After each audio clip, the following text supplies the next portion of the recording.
Here is a riddle. Find three whole numbers whose sum is exactly equal to their product. It sounds like it needs some clever algebra, but you can just guess as long as you guess well. Try the smallest sensible set, 1, 2, 3. Add them up and you get 6. Now multiply them and you also get 6. They match on the very first honest guess.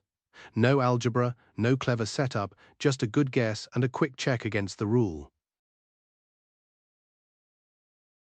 Guessing gets a bad name, but done right, it is a genuine method, with a proper name, trial and adjustment.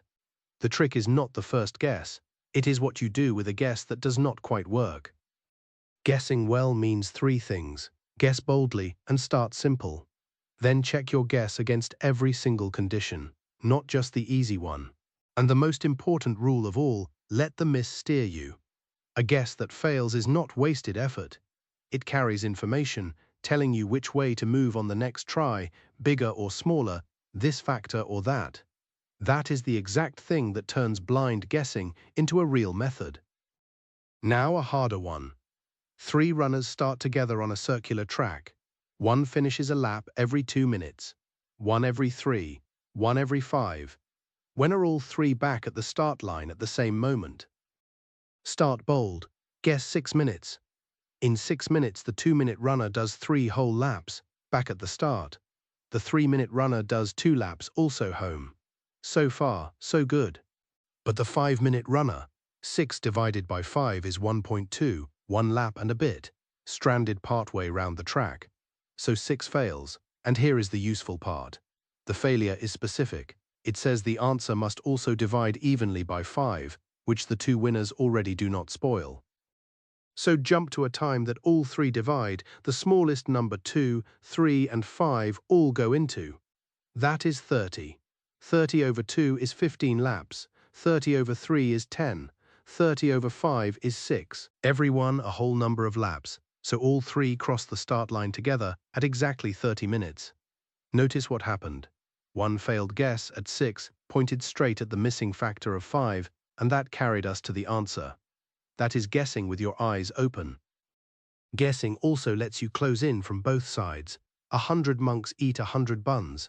Each big monk eats 3, and 3 small monks share 1. How many are big? Guess 30 big, and they eat 113 buns, too many. Too many buns means too many big eaters, so guess fewer. 20 big eats only 87, and now it is too few. So the answer is trapped between 20 and 30. Try the middle, 25, and it lands on exactly 100. 25 big monks, 75 small. 2 guesses fence the answer in. So when no formula jumps out, do not freeze. Make a bold, simple guess. Then check it against every condition the problem sets, because a guess that only passes the easy test is not really checked at all. And above all, read the miss. Too big means guess smaller. A leftover partway round means include that factor too. Overshoot and undershoot together, squeeze the answer between them. Each failed guess quietly points at the next one, and you close in surprisingly fast. Your turn. Find 2 whole numbers that add to 15 and multiply to 54. Guess a pair that adds to 15, check the product and adjust, pause and try. 7 and 8 add to 15, but multiply to 56. Too big. Bigger product comes from numbers closer together, so spread them apart. 6 and 9 add to 15 and multiply to 54. That is it. One more. 2 whole numbers add to 20 and multiply to 91. Same move. Guess a pair adding to 20. Check the product and let it steer you. Pause and try. 10 and 10 give 100. Too big. Spread them. 8 and 12 give 96. Still a little big. Keep spreading. 7 and 13 add to 20 and multiply to 91. Each miss walked you right to it.